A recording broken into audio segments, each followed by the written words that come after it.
It is week 11, and we are at 12 West Brewing Company in Mesa, Arizona. We got the real food over here, a real burger. We got cauliflower bites, and then for Mr. Gluten-Free over here, we got a vegan burger. We got a little salad. We got some gluten-free cider. It's not a cider. Whatever it's a rice beer. It's a rice lager. Beer. It's unbelievable, but I'm going to dive into this. I promise you guys that. But hey, what a week. Deshaun Watson is back in the building. Cheers, brother. Cheers. I got a little blood orange Belgian wheat. You got a rice beer, and Deshaun Watson is back. We feeling good about this? Too little, too late. Okay. I mean, look, we kind of both forecasted this, said if they can just stay afloat, try and stay above shit, but they're not. You know, there's been problems on defense, there's been problems on offense, there's no consistency, and there will eventually be rumblings of, okay, who's at fault for all of this is going on? Is it the head coach? Is it the GM? Is it the players? Is it analytics? Because the owner's not blaming himself for making this huge deal and this knee-jerk reaction to go out and guarantee over $200 million to a quarterback that wasn't going to be available. He better come in guns blazing. I mean, I think that's the biggest thing that we need to see. We talked about this in the preseason. We said, hey, this team needs to tread water. They got to just tread water, stay around 500 till he gets back. And hopefully he's the guy that they paid him to be, right? And now we're about to find out. We're a couple weeks away. I think maybe next week or the week after? I think he's back. Yeah. And he's back in the building this week. He's able to start practicing with the group. But let me tell you something. That's not the only problem in this building.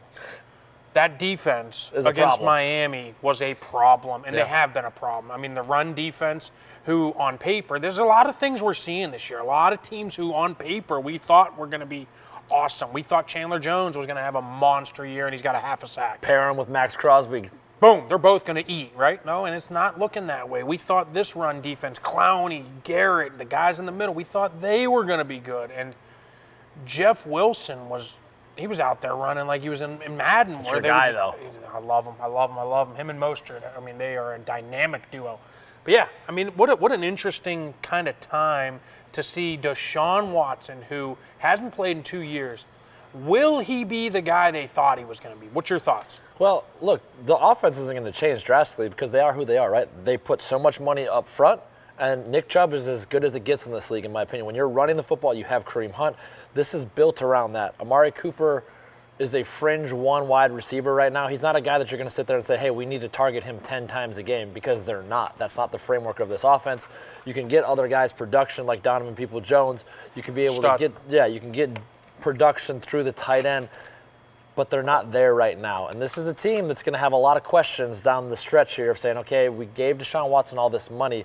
Is this offense going to fit what he can do to take over and win football games in a really tough division? I mean, this is a division that's heating up, right? It was below expectations the first half of the season, and now they're getting healthy. The Pittsburgh Steelers are going to get better.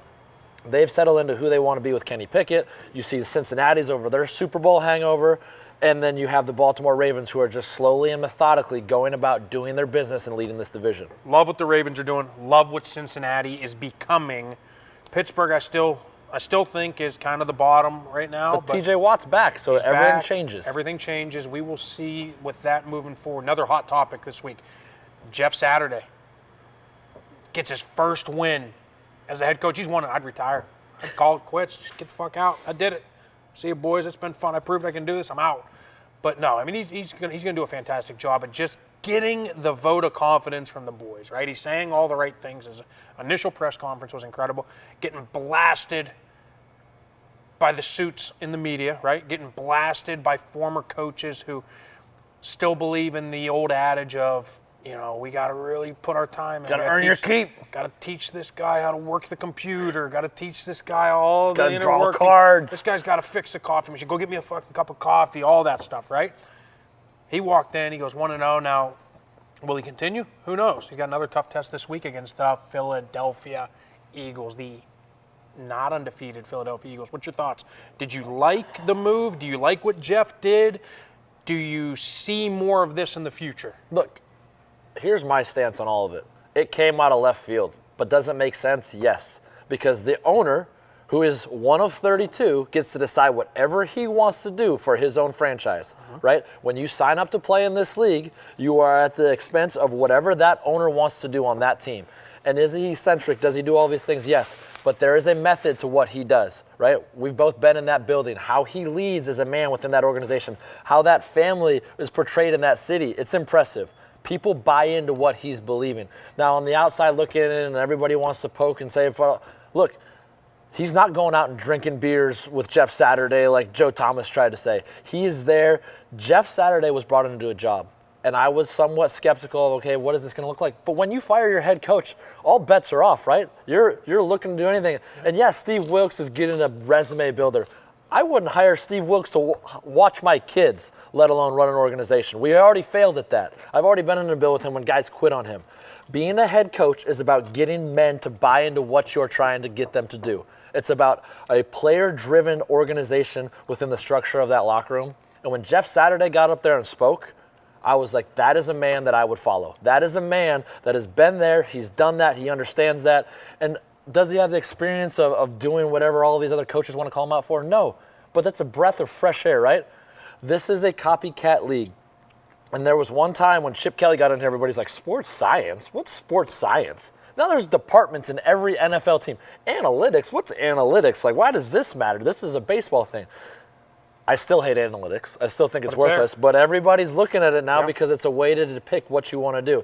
This is a trend type of a league. This is going to happen? No, because not everybody's got a relationship like Jeff Saturday has with Jim Irsay. There is a trust there. There is a respect there. And there's a, hey, let's throw this against the wall and see if it sticks, right? Yeah, and it's the perfect time. It's an interim title. It's not like they hired him and gave him a 5-year deal and they're on the hook for $5 and $60, right? Like, this is a 1.5 year trial. And he said, I might suck. And he goes, who knows? And then I'll leave and I'll go back. Exactly, and that's kind of where they're at. I love the move. I hope it opens the doors for guys. There's not a single ounce of me that doesn't think that you could walk in and be an offensive coordinator somewhere. I could walk in and be an O-line coach. There's not a single part of me that thinks that all of us who have been through the ringer, who have played a bunch of years in the NFL, seen it all, done it all, been in locker rooms, been with leaders, seen kind of what it takes to be successful.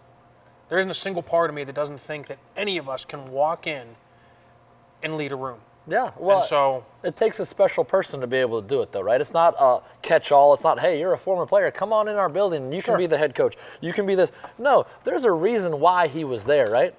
It's much better than recycling some of these guys that are getting second opportunities or third opportunities that stunk the first time. Why do you think all of a sudden because you get recycled somewhere else that you're going to be a good head coach again? You can either lead men or you can't. You can either call plays or you can't. And sometimes it's situational, but if there is anything that you would sit there and you look at and be like, man, like Josh McDaniels is safe right now.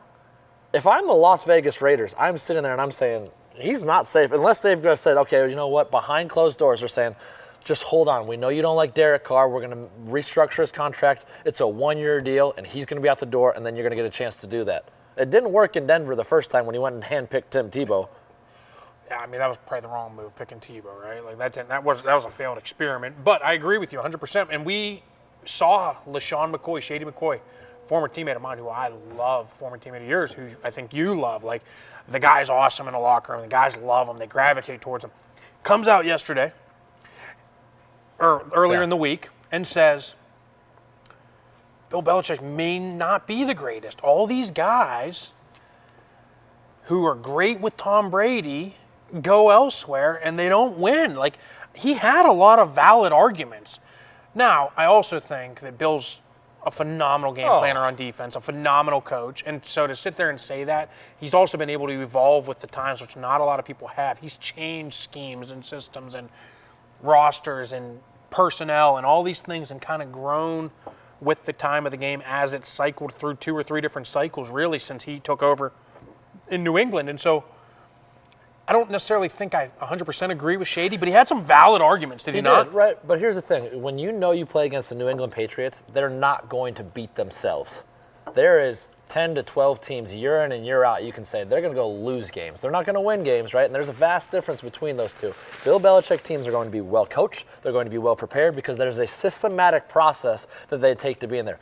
Is he the greatest coach of all time? You know, who knows? That's up for argument. That's subjective in your own opinion. Everybody's entitled to that. At the same time, he has done everything year in and year out to be able to prove that he's going to go out and win 10 games regardless of who's at quarterback, regardless of who's coming in, or some guys leave and then they come back. There is a system and structure in place.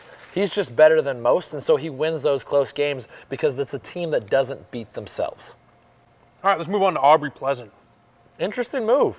I think it's a good move, though, right? It's a guy that he's comfortable with. It's a guy that he's familiar with from his old time in Washington, and this is a defense that probably needed some help. And so to get another set of eyes and ears on the thing that is probably the most concerning of the Green Bay Packers this year, which is their defense and what they've been able to accomplish or lack thereof. Yeah.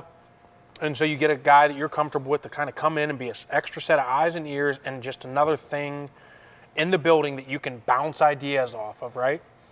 I like this move. I mean, obviously he got quickly fired as a scapegoat in Detroit. Now, probably looks like a genius move in Detroit. Detroit goes out and wins 2 straight and looks like they've kind of, I don't want to say turned the corner, but I will say this. This is a Detroit team that probably won't win a ton of games this year. They're the best opening drive football team in the NFL. The opening drive of every single game this year, they go right down the field, score no matter who the fuck the opponent is. So what does that mean? I don't know. I don't know what does it mean for the rest of the game? It means there's potential there. It means there's something there, but for whatever reason, then they have a nosedive for 2.5 quarters. I think they got grit because they got Dan Campbell chewing legs on the sideline. They fight back for Dan. They make it close, or they end up getting a win. But this is a guy that he was a scapegoat, and he goes to Green Bay, and now he can help them out, and now they win, and their defense looked a little better against a good Dallas Cowboys team. Who knows? I don't know. I don't know. I mean, look, it's interesting, right? Because you see a coach get fired somewhere, and then he goes within the division to help out a team. And again, this is a relationship business. Yeah, for sure. It's all relationships. So we can say what we want about owners hiring people to be head coaches because they have a relationship. We can say something about coaches getting fired and going someplace else. Where's Frank Wright right now? Is he in the building in Philadelphia? Because they play Indianapolis this week. That's also an interesting thing of like, okay, I know the inner workings of this because Sirianni left Indianapolis to go to Philadelphia, right? Mm-hmm. So you're always going to lean on relationships and people and give a better sense of comfort. Aubrey Pleasant is doing that right now in Green Bay. Firing the DB coach in Detroit didn't all of a sudden just shake things up and say, now our problems are fixed. It didn't, huh? So, you know what? Interesting. Again, not surprising because of what transpires in this league. All right, let's transition into surfaces. I know the way I feel about it. I'm pretty sure you feel the same way. I'm pretty sure 99% of players feel the same way. When you play on turf, you're more sore on Monday. When you practice on turf, you're more sore. You're more sore the next day. And then when you have all of this going on with players tweeting and acting like they're going to make a difference, the real difference is only going to come when the owners decide to do that. If enough players voice their opinions, will there ever be a time where it transitions to the English Premier League like they have over there, where every single surface is grass? I think it's hard because it's indoors. Right, you have some indoor stadiums that are going to be difficult to transition and do that. Is it possible? Yes. Do the owners care? No. Sending out some arbitrary tweets to the PA or at NFL.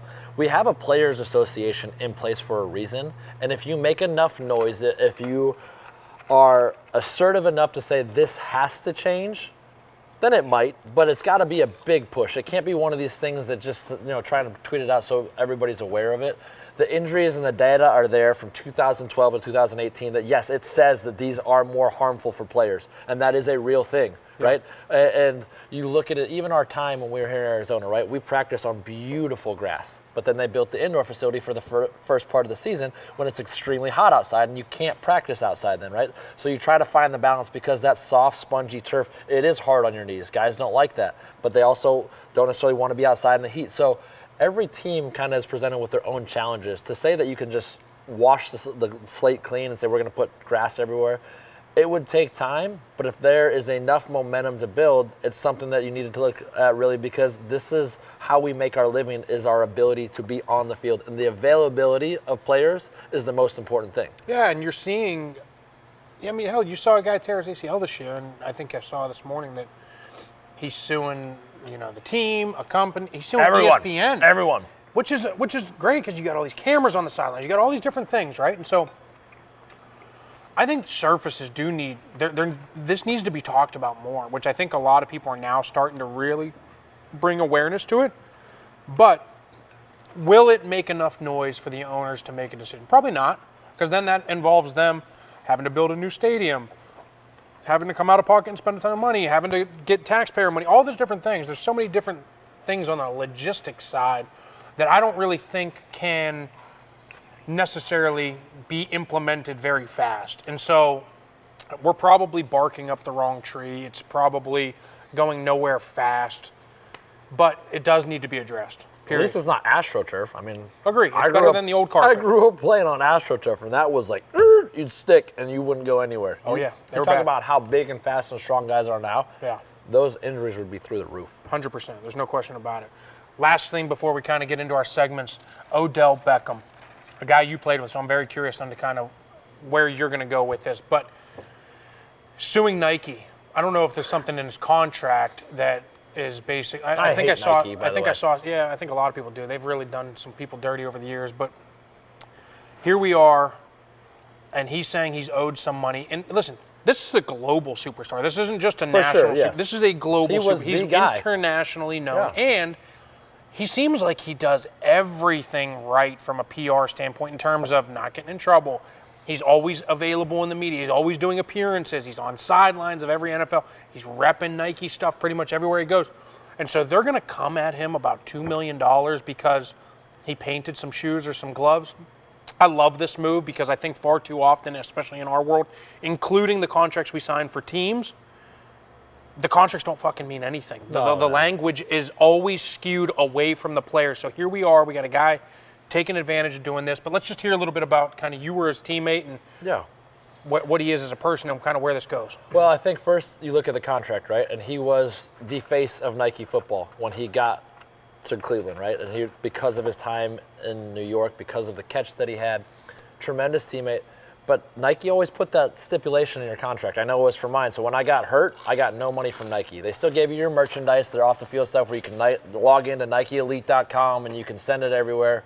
He would get boxes upon boxes, just like when I was with Calvin Johnson in Detroit, right? Like his merchandise count was, endless. Yeah, I don't even think there was a cap on it. They just send him stuff. Or like Larry Fitzgerald, boxes would just be in his locker of the latest stuff that got released. There's certain guys that Nike just takes care of that are their global mega superstars, like you said.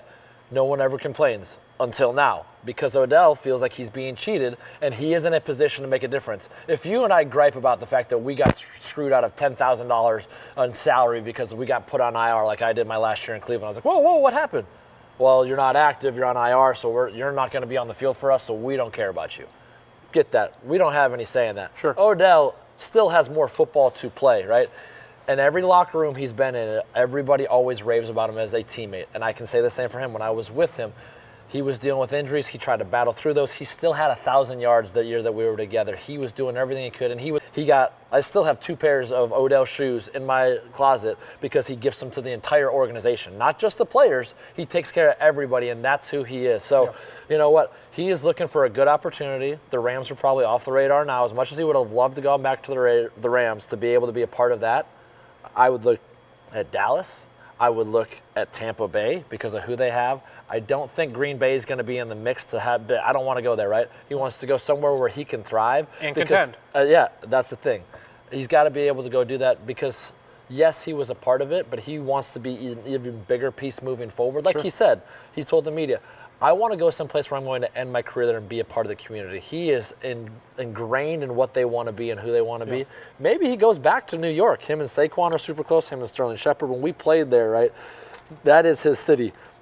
He does not shy away from the big city lights. He likes that. He embraces that. So wherever he goes, good luck to him. He is going to be a dynamic playmaker wherever he goes to any of those places. I love that. I mean, I've only heard phenomenal things about him as a teammate. And what he does on the field is unbelievable. I mean, nobody can argue that. No. So when you mix those two things together, you want him to come back and be successful. You also want him to get paid what he feels he's due from Nike. And so, listen, I don't think that's the right move by Nike. And I think Nike's going to get a lot of shit from a bunch of people who are looking at that and being like, hey, you're really going to go after $2 million? That's pennies in the grand scheme of things whenever we're really talking about it in terms of what Nike Dropping has. the bucket.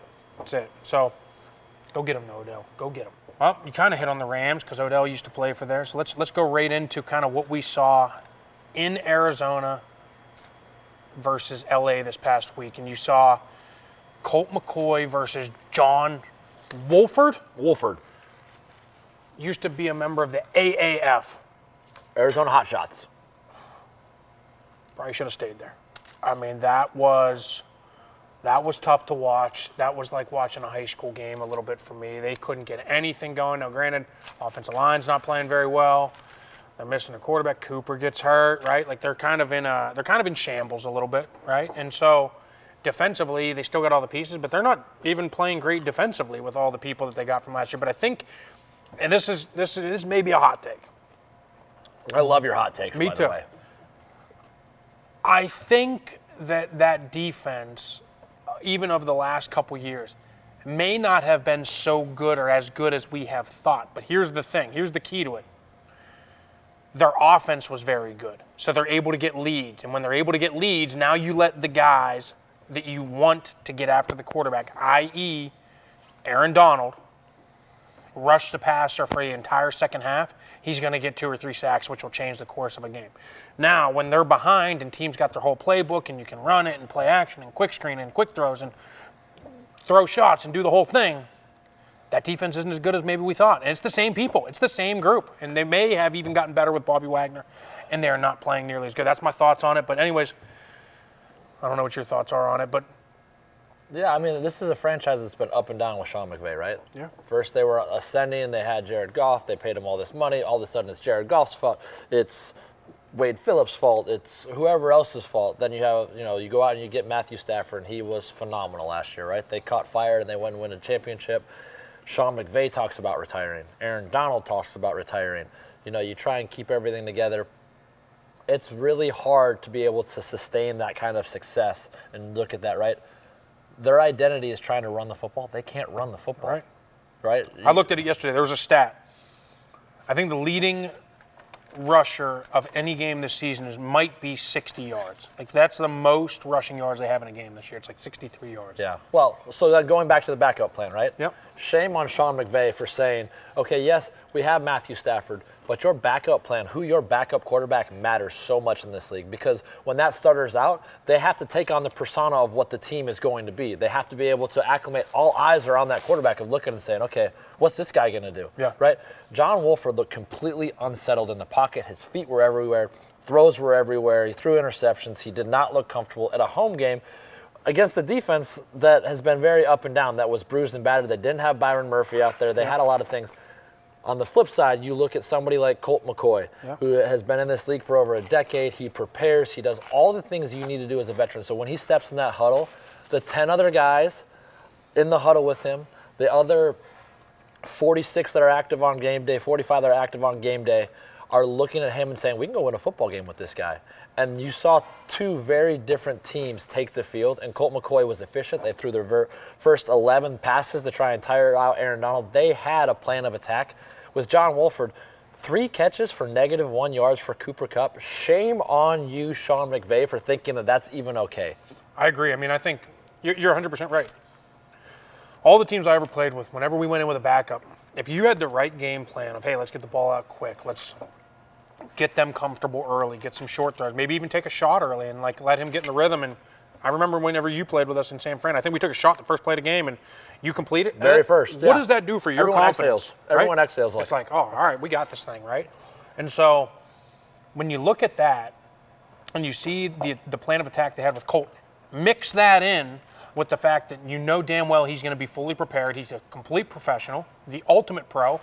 He's going to show up on game day, and he's going to have all the answers to the test. He just has to execute, and you put him in a position to execute a very simplistic game plan, a very quarterback-friendly game plan, and you get a pretty good result. You get a pretty good result against a team that obviously won the Super Bowl, which not the same team, but still, that's a win on the road that you have to love getting from a backup quarterback. Yeah, in the division, in a must-win type of situation to just stay afloat. Yep. Who knows when Kyler will be back, but they are in good hands with Colt McCoy.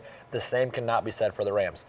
Staying with the Rams, you take off somebody we talked about earlier, Cooper Kupp, right? He got that tightrope surgery to be able to get his ankle. He's going to be out 5 to 6 weeks. I would not be surprised to see him be done for the year. At this point, hey, rest up. This season's lost. By the time you get there, right, they're already trending in the wrong direction. They're going to be back. Who knows when Matthew will be back? This team could look very different next year, but they need a healthy Cooper Kupp going into 2023 because this season's already too far gone, in my opinion. But it opens the door for a guy like Allen Robinson, who signed a 3-year, $30 million contract, I think, that's been very quiet. Very quiet. Very That's where I was quiet. going to go with that. And another guy that I think could really make a difference is Skoranek. Maybe not using him as the gimmick fullback and all the other things, but now this is a guy that's going to have to be that guy that's taking the end arounds, not just because he's white, not just because he's the white receiver, but because we're gonna give him the end arounds. We're gonna ask him to do a lot of the stuff that Cooper did. I think he's gonna step into that role and do a lot of the same things. They are the same type of player. Yeah, I mean, you also have Van Jefferson, who's a second-round pick, right? So you've got guys that you would hope, if you drafted correctly, if you've developed correctly, that can step in. No, they're not going to be the same. But Van Jefferson's finally healthy. You got to be able to do it by committee. Again, Tyler Higbee, this is the first time we've seen him kind of come to life last week to be able to do that because he's a dynamic tight end. So there's enough pieces in place. It just might be too far gone to say, hey, Cooper, we're not even going to risk you coming back. Just get healthy. It's beyond too far gone. And the whole reason for that starts up front. Yeah. Big boys up front are not playing well this year. That's the biggest issue. Dallas Goedert. This guy's a stud.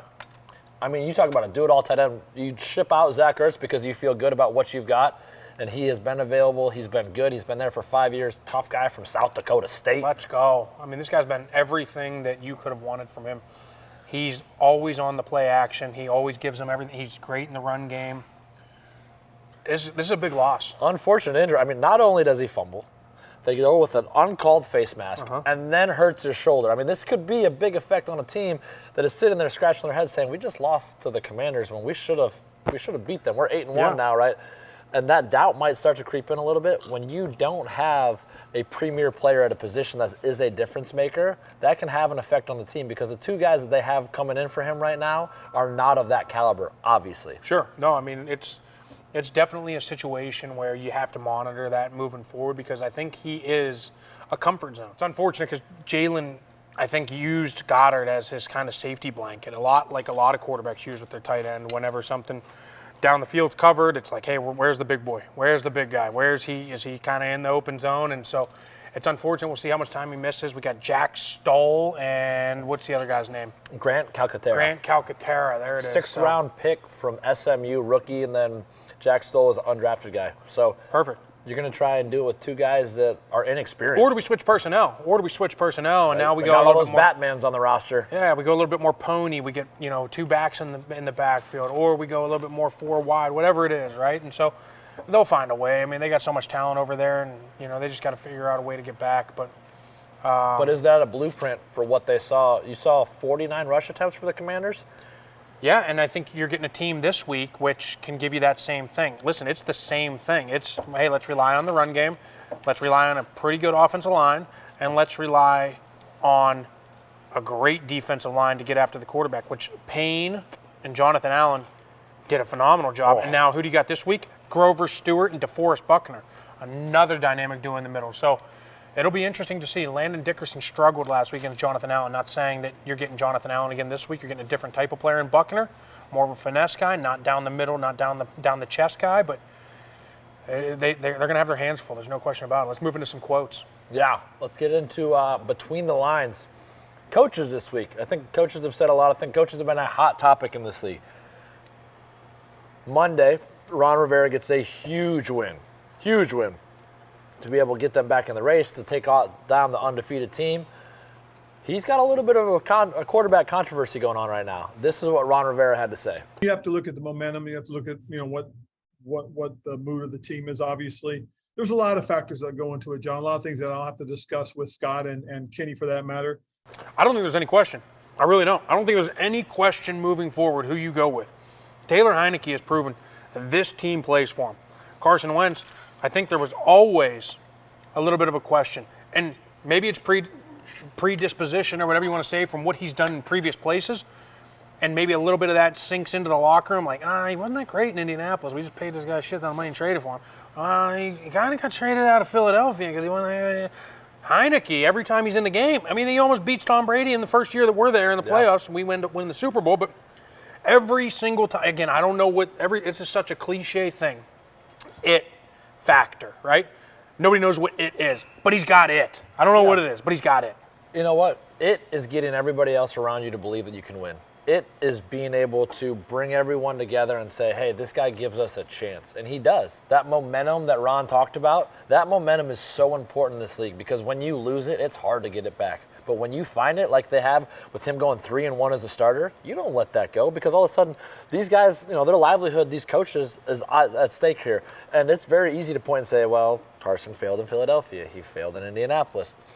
He was on his way to failing and getting people in trouble with the Commanders. That's not the case right now with Heineke. Is he the long-term answer? No, by no means.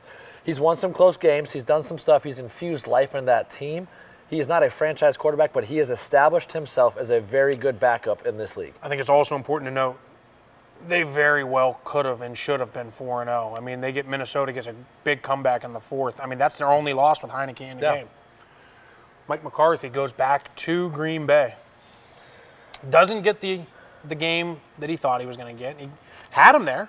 They're feeling really good, 28-14. Aaron has a nice little comeback, and maybe that springs them forward, moving forward. But let's listen to what Mike had to say. We've been talking about the way we're going to be challenged from day one. I mean, we recognize our strength as far as pass rush, but pass rush is a privilege right now because until we take care of this run challenge, that's what it's going to be. So look, you go into damage control when you are 195-0 when you're up by 14 points in the fourth quarter. 195-0 as a franchise of the Dallas Cowboys, and all of a sudden now you're 195-1, right? So being able to say that, and this is a great quote because you can understand what that means more than anybody. Pass rush is great, but if you are consistently getting bruised and battered up front for 3 yards, 4 yards, 5 yards, first down, that wears on you, right? Like to be able to do that as an offensive line when you can impose your will and you're staying on schedule, then these pass rushers can't pin their ears back as many as you have, as many of those guys that you can roll out there on 3rd and long. When you're not in that situation, right, it starts to frustrate those guys. You hit the quote kind of right on the nail on the head on the nail, whatever it is, right? And here we are. When you can impose your will as an offensive lineman, that's exactly what you want. Hey, listen, we're running the ball. We're running the ball. And we're getting 3. We're getting 4. We're getting stalemates in the first quarter. The stalemates are now turning into 1-yard pushes. 1-yard push turning into 2. Now we're getting 3. Now we break through on a crack toss and we get 11. You're continuously moving the chains. You're continuously leaning on the other group. It wears on you, especially with a defense that prides themselves. That's a good defense. And Green Bay was able to take it to them, man. It was awesome to watch. It was really cool for me to sit there and watch them do that. But that's a team that knew they had to get the run game going to open up what Aaron likes to do best. What does Aaron like to do best? Play action pass. And they finally got play action shots. Move the pocket. Finally got that rolling. Christian Watson gets a nice play over the shoulder to kind of jumpstart after 2 early drops, which you got to love. And so they were able to. Hey, we got an interview coming up later with Bruce Arians. Bruce Arians talks about it. When you can run the ball, you have your whole offense available, right? And so, is this a hot take though? Is Mike McCarthy saying, "Hey, don't be soft"? Is he basically saying, if you want to run the rush the passer? I was going to say, reading between the lines here, I think it's a little bit. Hey, that's great if you want to rush the passer. You also have to stop the run because 39 rush attempts and you give up a lead like that in the fourth quarter. Yeah. Don't be soft. You can't just rely on the pass rush. You've got to do it on both ends. I think that's exactly what he's saying. Which is awesome, and hopefully by challenging them, they respond the right way. Mike Vrabel's always got some good quotes, and I love what he's doing down there. I mean, there's a team that everybody said they're fucking dead. Tennessee's dead after 0-2 start, right? Not with him coaching. Nope. Not with him coaching. He's an absolute stud of a coach, and he gets those boys playing the way that he wants them to play, and they play with the right mentality, and they got a dog mentality. Their defense is playing at a high level. Offense is playing at a high level. But that's not what he's talking about. He's talking about the special teams. Let's listen to what he has to say. The concern when you don't have your kicker 10 minutes before the game? A shit ton. It's like anything. When you find out 10 minutes, 50 minutes, 90 minutes, you've heard Aaron talk about losing finding out offensive linemen or not playing 90 minutes before the game, man, it really throws a wrench in things. Your brain goes into a blender, right? And so when you find out that your kicker's not playing 10 minutes before the game, he gets hurt in warm-ups and bam, something's going on. Now what do you do? Are we putting in? We trying to put a receiver into kick? We trying to put a punter into kick? There's not You know what? Nobody has Justin Reed on the roster. exactly. So now you're in a situation because in the NFL there's only one kicker, one punter, and you go into the start of warm-ups and you have to declare who you're dressing. It's already been established, and so you got no choice. So what do you do moving forward? I mean, this is a tough situation, but the fact that he goes, yeah, we're fucked. We're basically we're fucked. We got no chance. I don't know what to do, but that's what we're going to do. We're going to Anybody that holds their own press conference then asks themselves a rhetorical question is a fan of mine, right? Anybody that will do that of like, hey guys, you really want to know what I'm thinking? This is what I'm thinking, because it matters, because you don't know if let alone your starting field goal kicker, if he can go out there and hit a game winner. When you don't have that at your disposal, the mindset has to shift. You have to be able to adapt. But as you said before, nobody adapts quite like Mike Vrabel has been able to this year, right? You lose a Pro Bowl pass rusher. You lose your starting quarterback for a little bit. Derrick Henry's still trying to figure it out. Oh, your first-round pick that was supposed to take over for A.J. Brown, he's been out now, and you're still just staying the course, right? Yeah, you're staying the course because that's the leadership component. When you're the head coach, you don't blink. You just keep going about your business. Oh, this happens, so what? Move on. Oh, this happens, so what? Move on. Oh, this happens. Nobody's going to feel sorry for you. But we got to just keep chugging along. They went out and got a win, right? They got a win on the road in Denver, and that's the only thing that mattered. I feel like Moon High School can go get a win against Denver right now. Russell Wilson looks We'll see. Well, terrible. you'll get a chance to make that pick coming up. Here we go. Let's dive into the pick six. You, my friend, take the lead this week over me. Thanks for bringing it up, so I didn't have to. Yeah, I'll bring it up. I can be humble in loss, but you're 3-0 this week. I went 1-2. Not a good look, especially when I'm putting 3 locks up every goddamn week. When it comes to my Instagram, my social, 3 locks. This week, guess what it is? 3 locks are up. You like the games this week? They're better than last week. The slate last week was tough. Listen, AFC North. This is kind of a division that we have become synonymous with seeing Pittsburgh or Baltimore at the top. Baltimore's still there. Pittsburgh, however, Ben Roethlisberger retires. He's in the suite this past week watching them get a big win over the New Orleans Saints. But guess what? If he's there again this week, he will not watch them beat the Cincinnati Bengals. Cincinnati Bengals -4.5 at Pittsburgh. Get the win. Cincinnati's got it figured out. They're going to keep hammering the run game. Joe Mixon's got it figured out. My guy Kappa and Lyle Collins, nice little game on the right side last week. And I really think they got things figured out. They got to keep hammering the run game when they don't have Chase for the next couple weeks, and I do like this, especially in November at Pittsburgh. Shitty weather, probably going to get a little snow.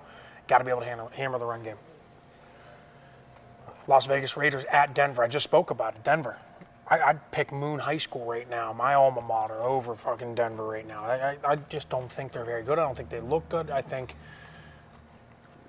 Russell does not look good. I don't think their receivers look good. I don't think their offensive line looks great. They're out. Their center, who stud, good player, but he's out. So now they got to find a way to win, and they are not going to find a way to win this week against the Raiders. The Raiders are going to get back. Derek Carr's crying after the game. Are you taking money line? No, I'm taking the spread. Oh, I'm taking you said not win. Cover? I'll take the cover, but I would. 2.5. I'd pick the money line. Plus 130 on the money line. Q, do it. Take the money line. Lock it in. Lock it in. Take the money line. Let's go. Plus 130 on the money line. I like it. I'm taking the Washington Commanders this week at Houston, a team that is actually a lot better than people think. Their record stinks, and it's all because of their quarterback. But decent defense, good O-line, awesome running back, pretty decent skill on the outside.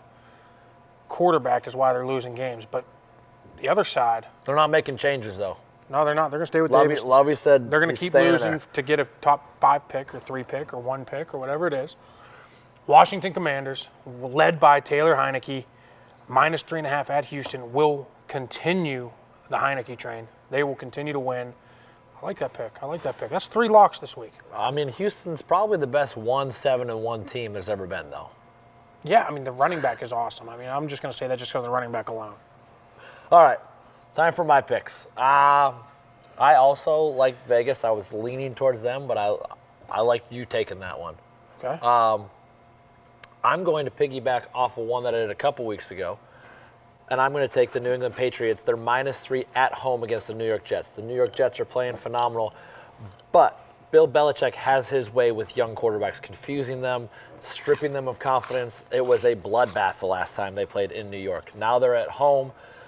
They're going to impose their will again, and this is going to be a very much of a separation between the -3, the line that's out there right now. I like the Jets. I think that Robert Saleh's saying all the right things of, hey, we're not thinking about the playoffs right now. They're staying the course. They're believing what's going on. But the most important position on the field is the quarterback position. And Zach Wilson right now does not have what it takes to go into Foxborough and win or cover 3 points. Next one, New York Giants just keep chipping away too, right? -3. They're playing the Detroit Lions. It's basically a wash. You're at home. You get 3 points. They're saying they're favored by 3. The Detroit Lions are scrappy. They're finding ways to win. Justin Fields kept them in the game but can't throw. Daniel Jones can keep them in the game with his feet, but he can also throw. Saquon Barkley can run and do all these things. And they will stay with that. They will stay with that. They will do a nice job. I loved the quote by Brian Dable saying, well, no, we weren't conservative. That's just what we need to do to win a football game. We'll throw it 40 times if we need to, and we can go the opposite end of the spectrum, and we can run it 40 times if we need to. That's great coaching, in my opinion. That's a great coordinator saying, what do you do not well? I'm going to exploit your weakness, and then I'm going to hammer it, and then I'm going to make you uncomfortable throughout the rest of the day. So I think that the New York Giants cover 3 points at home. Last one. Philadelphia and Indianapolis, the over 45. I think that this is a game that's going to be a lot of runs. It's going to be a lot of things. Both of these defenses are a little banged up. I think that the points are going to go over. It's going to be a fast game. It's at Indianapolis. It's indoor. Weather won't be an issue. Any of these things. We will see what kind of team Indianapolis is for sure, but we'll also see what kind of team Philadelphia is. A lot will be figured out for these two franchises and the direction. It's a big week for Philly. Both of them. I think Indianapolis too, because you're not too far out of the division right now, right? I don't know if you saw the Reddit thing that was posted yesterday about the quarterbacks that Philadelphia has beaten during this little run over the last, dating back to last year. It's not very good. Not very good. So we're going to find out. And again, Matt Ryan's on that list of quarterbacks. See if they beat him again. I don't know. Is he an elite quarterback still? I guess we'll find out this week, huh? Over 45, though. All right. I like the pick. Hey, thank you so much to 12 West Brewing Company. Crushed my burger. Thing was unbelievable. He crushed his little vegan burger. Cauliflower bites. Why's it got to be a little vegan burger? Why can't it just be a big? It's a big vegan burger. This is the real stuff. Joining us now, one of our all-time favorite coaches, a man that I spent 6 of my 12 years in the NFL with, 3-time Super Bowl champion, 2-time NFL Coach of the Year, and best dressed coach in the NFL, Bruce Arians. Thanks for joining us, brother. Great to be here, guys. Great to see those faces, man. Hey, so we'll start with this. This is obviously the topic of the week. Jeff Saturday gets thrown into the interim coach mix. Do you have any thoughts on that? Do you like it? Do you think it's a good move? Do you think there's going to be more of that in the future? And kind of where do you see that? Yeah, I think there'll be more of the future if Jeff wins out. You know, it's a copycat league, and I'm happy for him. You know, he spent a lot of time around Jim Irsay, and it's one man I respect the hell out of is Jim Irsay. So it was different, but the league needs different every now and then. Sure. Yeah, I mean, especially you being that close to the situation, right? Because you see former players that jump into it, and you know, obviously, everybody saw Bill Cowher come to that, right? And you saw what Joe Thomas said. So you get a player's side of it, you get a coach's side of it. It is different. Everybody is hesitant to change, but you know that organization, right? Is this something you think he could remain as the head coach? Yeah, I think so. I mean, if he shows the leadership skills and rights that ship, he did a great job last week. You know, I think the best thing he did was put Matt Ryan back in there, give him a chance to win. You know, and the hell with the draft picks, whatever it cost his playing time. You know, and so yeah, I think that was a bold move. And see what goes on. If he keeps winning, man, yeah, I'd say he's got a shot. Well, because that's what last week we were talking about on the show, and I said, the people that I've been around, and you're the only one that I've seen it do it at a high level, but you also wore down over a number of years, right? being a play caller and being a head coach are almost two different jobs. They're two different hats you have to wear. And when you wear both hats, it's really hard because the accountability that's there, all of those things. Can you kind of touch on, from your perspective, what do you think it means to be a good head coach versus being a good coordinator? Yeah, I think, it's kind of the vogue right now to hire a head coach play caller. And man, if you haven't done it, that's hard. And you see some of these guys really struggling. They're calling plays for the first time, but they're the head coach for the first time. That's a tough mix. I mean, the interim year in Indy, I found out I could do that. We just everybody kept their job and we moved on. And so calling plays and being the head coach, okay, I can do this. But it ain't easy, boy. You got to have guys you really trust, especially defensively, special teams, because you're not going to spend the time with those guys that you'll spend normally. Speaking of trust, right? Let's pivot down to Tampa. You get to see obviously where they're at and how they've progressed with you moving to a new role this year. A lot of new faces this year, right? A lot of new faces up front. There's been some injuries. Is the Tampa Bay Bucks back? Like this team looked good over in Germany. Are they? I mean, this looked good. I think the first time I've seen the swagger on this team, it was this week, and defensively we looked like the Bucks. Shutting down the run, getting after the quarterback, and offensively, I love what we did. Good mix, and when the running game's going, it's easy, man. You guys know when you can run the ball, you got everything you want in your playbook. Now, when you're struggling to run, there's a lot of falls on the quarterback, and that's the way it's always going to be. But I think we're in a great spot. We're getting really healthy. The bye week couldn't come at a better time. Big win over there, 2 in a row, and I think the swagger's back. That's kind of what they need, right? I mean, you want to see. I mean, when you're running the ball 6 times a game or whatever it was, a couple times early in the season, and obviously the game calls for that, right? Like it's you get in a position where you're down 3 scores, you have to go that route. I get that, but like as you said, when you get 25 rushes, you get now as you start to wear a team down, a Seattle team that's been playing well, right? Mm-hmm. That's kind of where they have to be going forward, right? Like you'd like to see more of that mix, right? Yeah, I think, having played Seattle for a number of years, that was always, hey, we're going to go in there, we're going to pound them. Yeah. It's going to be see who's tougher, make it a street fight type of game. And I think Byron did a great job of that offensively. But again, when we'd go to Seattle, we get 3 yards on a run, I was happy. Let's get three of them to death. And they did a great job of that in a lot of short yardage third down situations. Our conversion rate went way up because we're 3rd and 2 to 3 all day, and that makes the game easy. But when that run is 2nd and 9 and it's 3rd and 10 and you've run it twice, it ain't so easy, and that was early in the season. One thing that I always, learned from you early on when we were in Indianapolis and then it converted over to Arizona is you always harped on situational football. I feel like there's just with what we're getting for quarterbacks, they're not understanding situational football nearly as much as they used to. You look at these young guys, and yes, they're talented, but because of what they're doing in college, right, they just tried to play offense and just do all of these things. These young quarterbacks and the development of young quarterbacks in particular, do you think that's an area of concern moving forward? Yeah, I think certain offenses hinder their development. The half-field readers, they never get to the other side. They never get to a backside check down. So they're never reading the field and then relying on athletic ability. Just put your best athlete back there, 1-2, take off running. That's a detriment to the kids, I think. Never getting in a huddle, having been a quarterback, you get in a huddle, you call a play, you call it a certain way. Everybody looking to the sideline, that doesn't develop any leadership for me. Changing the play from the sideline. So yeah, I think now there's some college teams now that are really, really developing good quarterbacks, and they're doing it the right way. They're putting them in pro style offenses, and I think 7-on-7 football from high school all the way, you're gonna have quarterbacks coming for the next 20 years. There for a while when it was all wishbone option football, it was hard to find quarterbacks. Yeah. So let me piggyback off that then. If you've got a high school quarterback coming up right now, where would you want to see him go?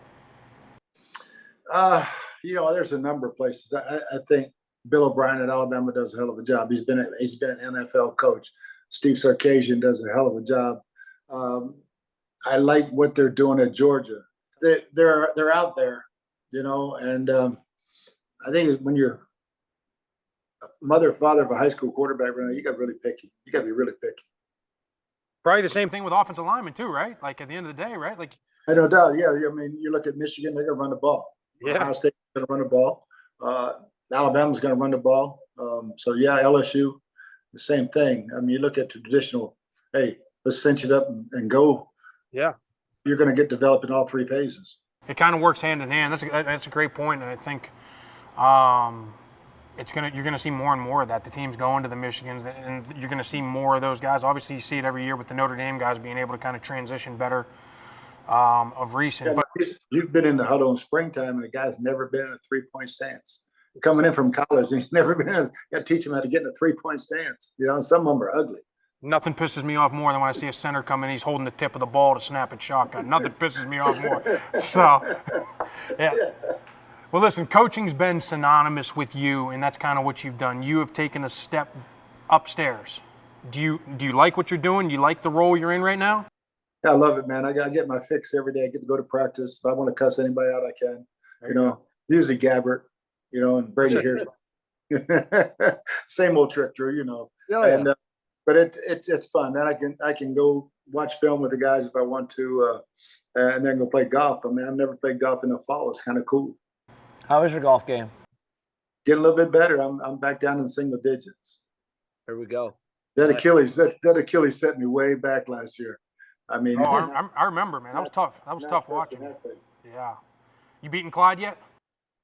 I beat him yesterday, and you got to get the bet right. You got to win the last 9 and 18. That's the whole thing. No doubt. Well, hey, man, we appreciate it. We won't hold you anymore. Appreciate you joining us. You're an absolute stud and a legend in our eyes, and we couldn't thank you enough for joining us, brother. Appreciate you guys, and best of luck with this, man. Thanks, brother. Thank you. You got it, baby. Appreciate you, man. Awesome stuff. We appreciate it. We appreciate you sticking with us. We appreciate you tuning in. Again, hope you liked the interview with Bruce Arians. I thought he had a lot of really great points in his interview. YouTube, Apple Podcast, Spotify. Keep hammering them. Keep getting the likes. Subscribe. We need to get this thing rolling. I love it. I appreciate y'all sticking with it. Appreciate the comments. And look forward to next week. Cheers. Till next week.